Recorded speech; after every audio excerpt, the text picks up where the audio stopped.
इस न्यूज के प्रायोजक है अंकित सोलर पावर। गाइस, आज बिजली का बिल आने वाला है। आज तो मालिक का रिएक्शन देखने लायक होगा। गाइस, क्या तुम सब रेडी हो? रेडी है। जीरो बिजली का बिल? क्या? कौन हो तुम? I am Ankit solar power.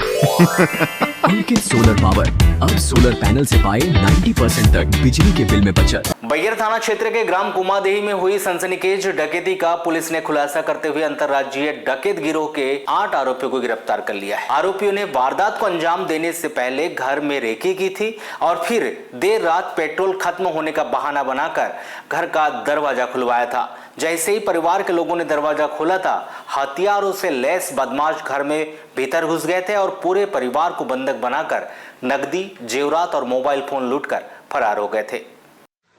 मामला 12 अगस्त की रात का है, जब कुमादेही के निवासी व्यापारी तेजराम ठाकरे के घर को बदमाशों ने निशाना बनाया था। डकैती को अंजाम देने के लिए बदमाशों ने बेहद ही खतरनाक तरीका अपनाया। देर रात आरोपियों ने घर का दरवाजा खटखटाया और पेट्रोल खत्म होने का बहाना बनाया था। जैसे ही गृह स्वामी ने दरवाजा खोला, हथियारों से लैस बदमाशों ने उन्हें धक्का देकर गिरा दिया था और चाकू और तलवारों की नोक पर पूरे परिवार को बंधक बना लिया था। इसके बाद आरोपी नकदी, सोने चांदी के जेवरात और मोबाइल फोन लूटकर रफू चक्कर हो गए थे। पुलिस अधीक्षक के निर्देशन पर विशेष जांच दल बनाया गया था, जिसमें एफएसएल, फिंगरप्रिंट एक्सपर्ट और डॉग स्क्वाड ने घटनास्थल की जांच की थी।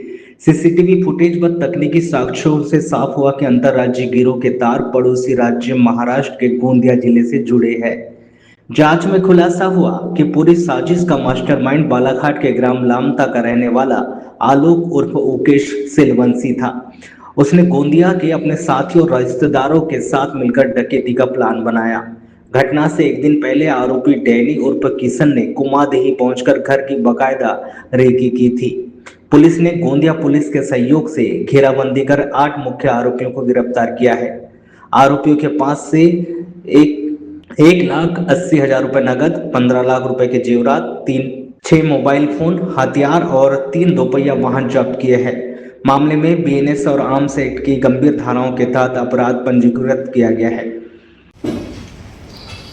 दिनांक 12 अगस्त 2026 को ग्राम कुमादेही, जो बैयर थाना अंतर्गत पड़ता है, तेजराम ठाकरे निवास करते हैं, उनके घर से एक सूचना है कि मध्य रात्रि में कुछ लोगों ने काफ़ी संख्या में मिलकर घर में डकैती की है, जिसमें उनका कुछ स्वर्णाभूषण और कुछ कैश राशि लेके गए हैं।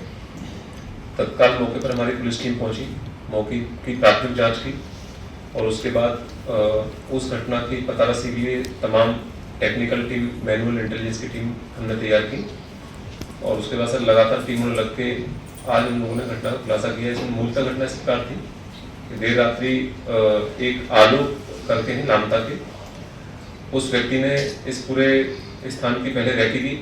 वो बेसिकली मध्य प्रदेश का लाइजनर है, जो दूसरे राज्यों से अपराधियों को बुलाकर यहाँ अपराध कार्य करवाता है। उसके बाद जो भी इनको राशि मिलती है उसमें बंटवारा करके ये लोग आपके इस टाइप से पूरा सेटअप करते हैं। तो आलोक की निशानदेही पर आलोक से बात करके इन लोगों ने घटना दिनांक के पूरे घटनास्थल का रैकी किया। तेजराम ठाकरे घर के आसपास रास्ते को समझा, कैसे रात को घटना का नहीं देखा। फिर गोंदिया से जो है 7 लोग बाइक से चल के पहुंचे ग्राम कुमादेही। रात को लगभग 11:30 बजे उन्होंने घर के दरवाजा नॉक किया। जब तेजराम ठाकरे ने घर का दरवाजा खोला तो उनको हथियारों का डर दिखा के घर में बंधक बनाया। उस समय उनकी पत्नी, उनका बेटा भी घर में था। सभी को हथियारों को भय दिखा के घर के कमरे में बंद किया और घर में पड़ा जितना भी उनका जेवरात था और कुछ कैश था, वो सारा माल डकैती डालकर लेके चले गए। हम लोगों ने लगातार पूछताछ की। इसमें हमारी जो टेक्निकल टीम्स होती है, फिंगरप्रिंट टीम होती है, एफएसएल टीम होती है, डॉग स्क्वाड होता है और भी हमारे पास जो मोबाइल कम्युनिकेशंस के जो पैटर्न है, उनका सबका जब निष्कर्ष निकला तो हम लोगों ने एक तो लामता से आलोक को चिन्हित किया और 7 लोग जो है गोंदिया के थे, जिसमें 3 लोग पुराने अपराधी भी रहे। तो इस तरह से एक अंतर्राज्यीय जो गिरोह है जो डकैती डालता है, इसका हम लोगों ने पर्दाफाश किया है। इसमें लगभग 15 लाख से अधिक की ज्वेलरी है, जिसमें 39 आइटम है, प्लस 2 लाख के आसपास का कैश है। कुछ इनसे बदमाशों से मोबाइल रिकवर हुए जिसका इन्होंने अपराध में प्रयोग किया था और 3 अभी फिलहाल उन्होंने बाइक जब्त की है। इसमें पूछताछ चल रही है और भी अपराधियों के और भी सामग्री के मिलने की संभावना है, क्योंकि इसमें विवेचना जारी है। इसलिए हम लोग अभी एक फ्रूटफुल जो चीज अपने पास है उसका खुलासा मीडिया में जो बयान दिया था वो इनिशियल घटना के समय बयान व्यक्ति कई बार चीजों की काउंटिंग नहीं कर पाता है, फिर बाद में इवन एफआईआर में भी कई बार व्यक्ति बहुत सारी चीजें लिखा देता है, फिर बाद में अभी जब पूछताछ में चीजें सामने आ रही है तो जो उनका जितना भी आभूषण था वो पूरा लगभग 15 लाख का रिकवर हो गया है। कैश को लेके कुछ उनका कहना है कि 7 से 8 लाख रुपए जो कैश है वो गया था, अभी 2 लाख बरामद हुआ है। संभावना है कि और भी कैश मिले, अन्यथा कई बार जो आरोपी वो खर्च भी कर देते हैं, अभी कुछ लोगों की पता चलने की संभावना और भी है, उनसे भी हम लोग कुछ माल रिकवर करेंगे। वहाँ डराने के लिए किया था इस पिस्टल का, बाद में हमने अपनी तकनीकी शाखा से परीक्षण जब कराया तो ये पिस्टल बेसिकली एक लाइटर है जिसमें गैस इंजेक्ट करके लाइटर के रूप में, लेकिन चूंकि ये थोड़ा सा हैवी मेटल टाइप का दिख रहा है तो ये ऐसे रिजेंबल करता है जैसे एक्चुअल पिस्टल, तो व्यक्ति भय हो जाता है, उसके बाद उसका उपयोग इस तरह से ही करते हैं। एफआईआर दर्ज करने के बाद सबसे बड़ी चुनौती क्या थी सर? वो कौन सा क्लू था पहला जो मिला? एफआईआर दर्ज करने के बाद चुनौती ये थी कि एफआईआर दर्ज करने के बाद चुनौती ये थी कि जो तेजराम ठाकरे थे उन्होंने ये कहा था कि उनको जब 4 लोग दिखे सामने, उनके सबके मुंह पे नकाब बना था।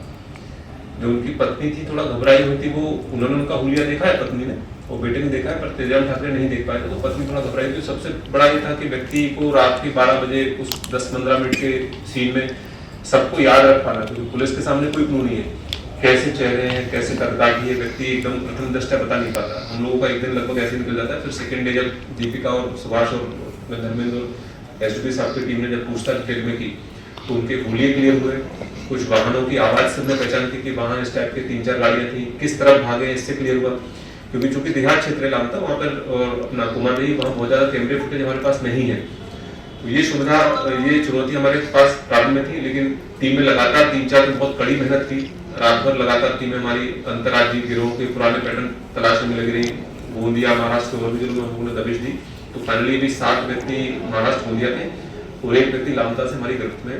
हम लोग इसमें आगे और भी अपराधियों की धरपकड़ करेंगे, इसमें संभवतः और भी संपत्ति का खुलासा होने की संभावना है। अपना जो टाइल्स वाइल्स का काम करते हैं, पर टाइल्स वाइल्स के काम के बहाने जो भी इसके मन में कुछ प्लानिंग रही होगी, इसने अपनी प्लानिंग और भी साथियों से शेयर की। उनके कुछ और कनेक्टेड साथी गोदिया में थे, उसमें कुछ लोग 3 लोग जो है डैनी करके अपराधी, डैनी, अक्षय और महेश है, इनका कुछ ना कुछ आपराधिक रिकॉर्ड है। आपस में बात करके इन्होंने घूमने के बहाने यहाँ आए हैं, क्योंकि भैया का रोड अच्छा है, तो रोड साइडिंग के बहाने यहाँ आए और अपराध करके चले गए। नहीं सर, इसमें लामता का ही वक्त है, ज़्यादातर डकैत जो है वो गोंदिया के पेशेवर अपराधियों को चुना, फिर इंटीरियर ऐसा गांव जो कान्हा नेशनल पार्क से लगा हुआ कुमारदेही, और सिर्फ तेजराम ठाकरे को ही टारगेट बना, इसके पीछे की क्या मंशा? इसमें इनका पूछताछ में आता है तेजराम ठाकरे की, जब इन्होंने रेकी की तो ऐसा इनका बताना है कि वहाँ उसकी दुकानें थोड़ा सा ठीक ठाक है और कुछ मतलब शॉप ऑफ की, कुछ कृषि उपकरण की शॉप है और कुछ ऐसा काम वाम भी का है, तो उनको देख के लगा कि यहाँ पर थोड़ा सा इंटीरियर रास्ता है, पैसा इनके पास ठीक ठाक मिल सकता है। और ये जो आलोक है इसके संपर्क गोंदिया में इसके कुछ रिलेटिव रहते हैं, उनके माध्यम से अपराधी के संपर्क में आया था।